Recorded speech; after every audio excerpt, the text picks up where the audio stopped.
Hey everyone, D3 here from BrightIdeaScouting.com. This is another Scouting in the Park. Today is Scouting in the Park 58, and it's a beautiful day in the park.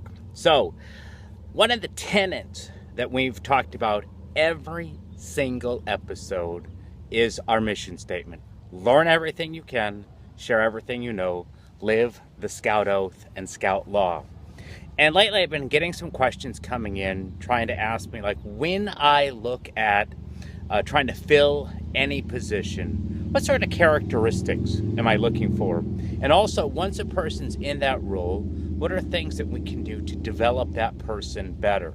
And so for the last couple of weeks, I've been kind of looking at notes, thinking about this, and I came up with some stuff. And then this morning, in my email, I got an email from Michael Hyatt of michaelhyatt.com. He does intentional leadership.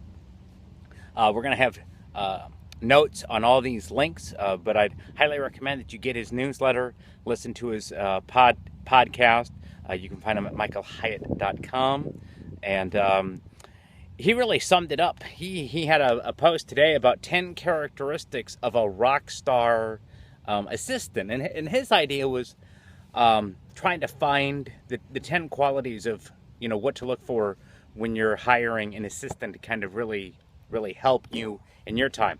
I'm not looking to hire an assistant or anything like that. But when I looked over these 10, I was like, this really summarized what I've been kind of looking at for the last couple of weeks of what are the characteristics that we're looking at for leaders. So I thought, okay, I'm just going to borrow his stuff. This credit goes all to Michael Hyatt.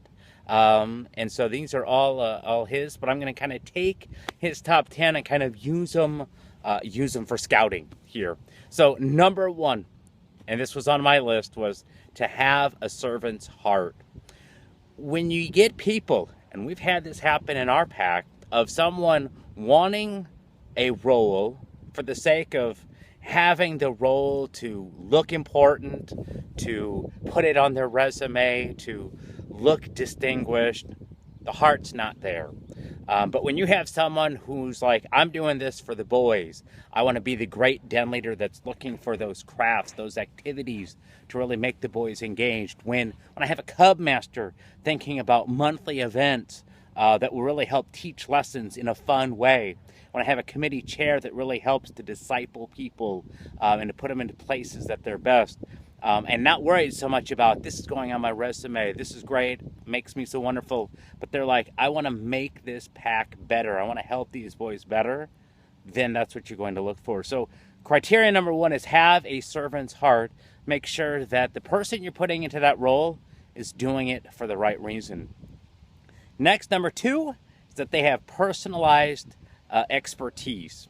I have a wonderful den leader. I call him the world's best den leader, hands down. I've been all over the country. I know you guys have great people. Mine's better. He does an amazing job. Just when you look at an activity and you're like, okay, so this is what the book recommends. I think I could take it to this level. He comes in and will knock your socks off in just an incredible manner. But at the same time, if you take that same person and put him as the cub master and put him as a committee chair, he's not going to be so comfortable there. Same way with myself. I'm a committee chair. I would not be a great tiger den leader and stuff like that. I'm more organizational. I'm more systems, more methods, templates. You can't really use templates on tigers. And so it takes seeing those characteristics that people have and putting them into the place where they're best suited.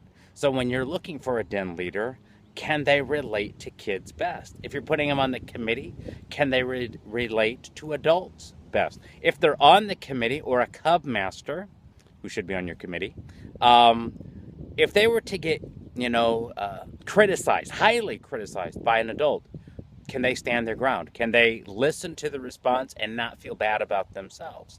These are some characteristics, stuff like that. So taking a look at where these people are good at so that you can put them in there. Number three, master the calendar.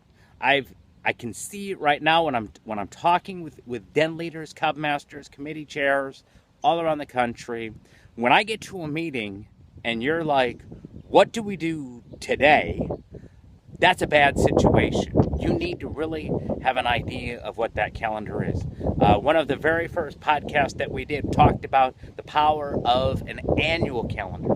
Now, maybe you don't have to go that far, but as a den leader, do you know what your next 2, 3, 4 meetings are going to be?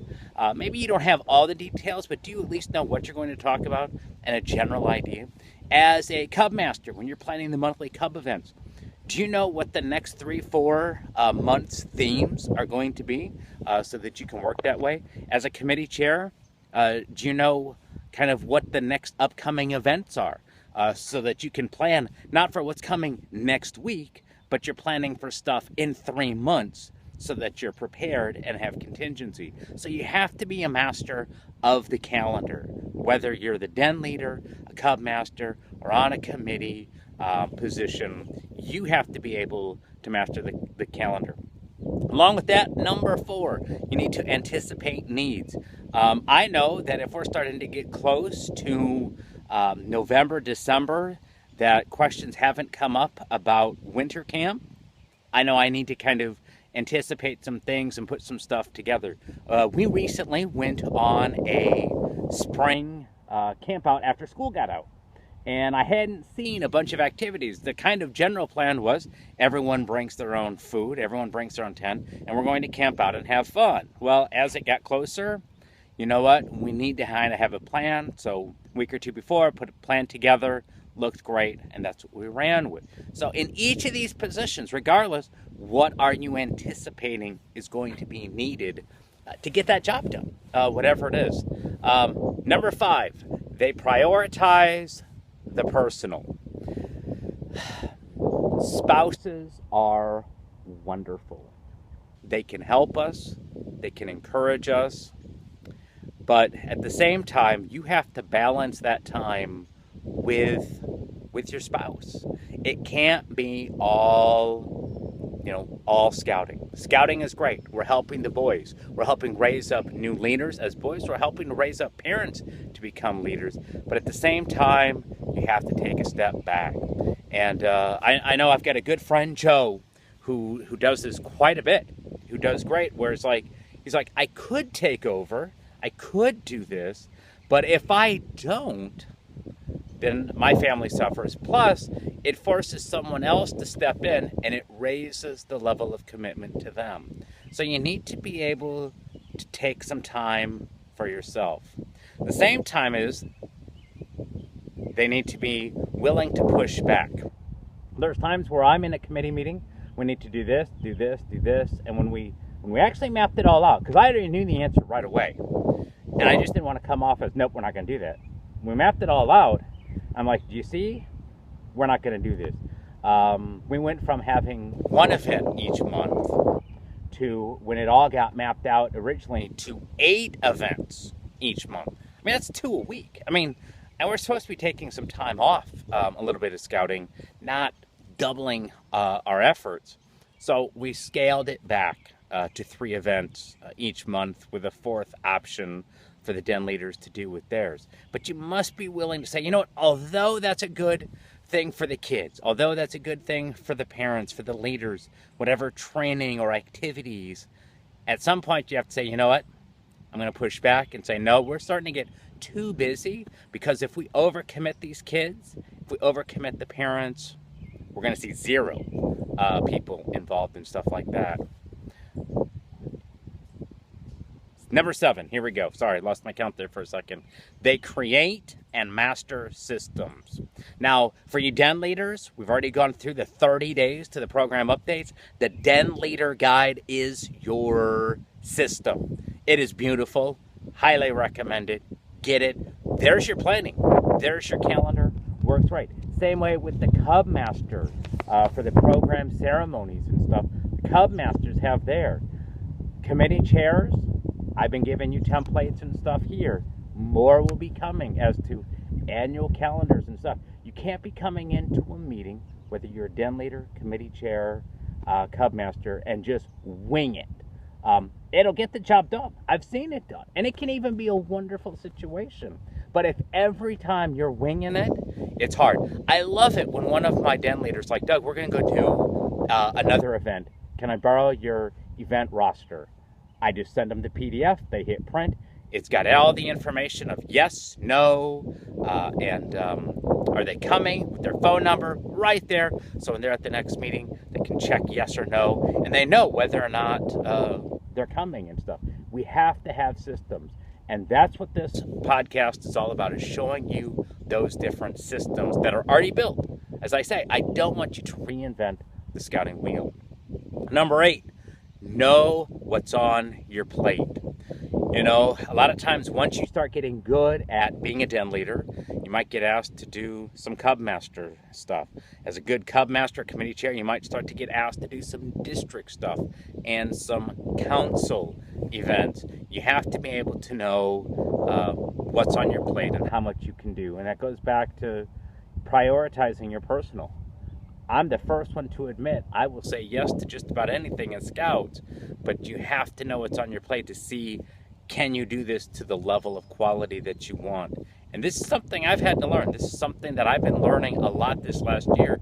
To put it in perspective, a year ago I had 17 different positions in scouting between our pack, the troop, our district, and our council.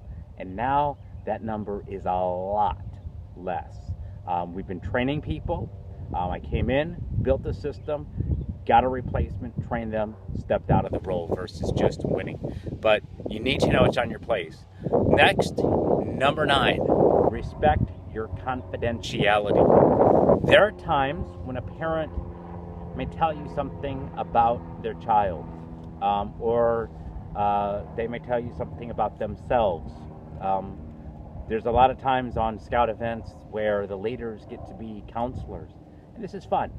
You get to meet people, you get to know them on a more intimate level, but there's also a time to know no one else needs to know this, and you need to keep your mouth shut about certain things and certain relationships and stuff like that. I mean, obviously, I should also disclaimer that, like, if it's something serious, you know, talk to the right people. But if someone's just confiding in you about thoughts about scouting or something in their life that's going on, you don't need to broadcast that to everybody. I hate gossip. As soon as I start hearing gossip, I just leave the room. You know, if this person's not willing to tell me whatever it is, it's not important. I'm not going to hear about Betty Sue from somebody else. If Betty Sue wants me to know something, Betty Sue will tell me and stuff like that. So, but there are also times as a committee chair, as a cub master, background checks might come back that you need to know, and you need to, you know, you need to let your leaders know what's going on. So respect the confidentiality and the privacies of others. And then the last, which we say all the time, number 10, you've got to be a great communicator.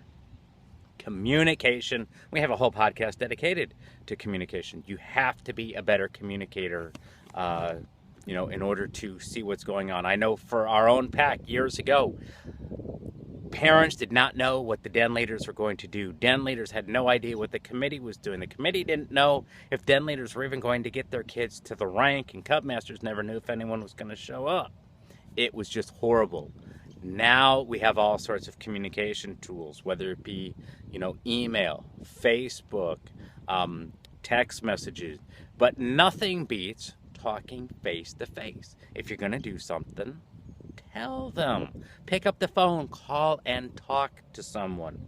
But you have to be a good communicator, and you have to let that communication go. So those are 10 things. Congratulations thank yous, I guess, from Michael Hyatt, michaelhyatt.com. That really summarized what I'd been kind of putting together for the last 2 weeks, kind of answer some of your questions. But what do we look for in Scout leaders? He has it there. All the credit goes to him and stuff. We'll put show notes. You can get those show notes at brightideascouting.com/park058 for session 58.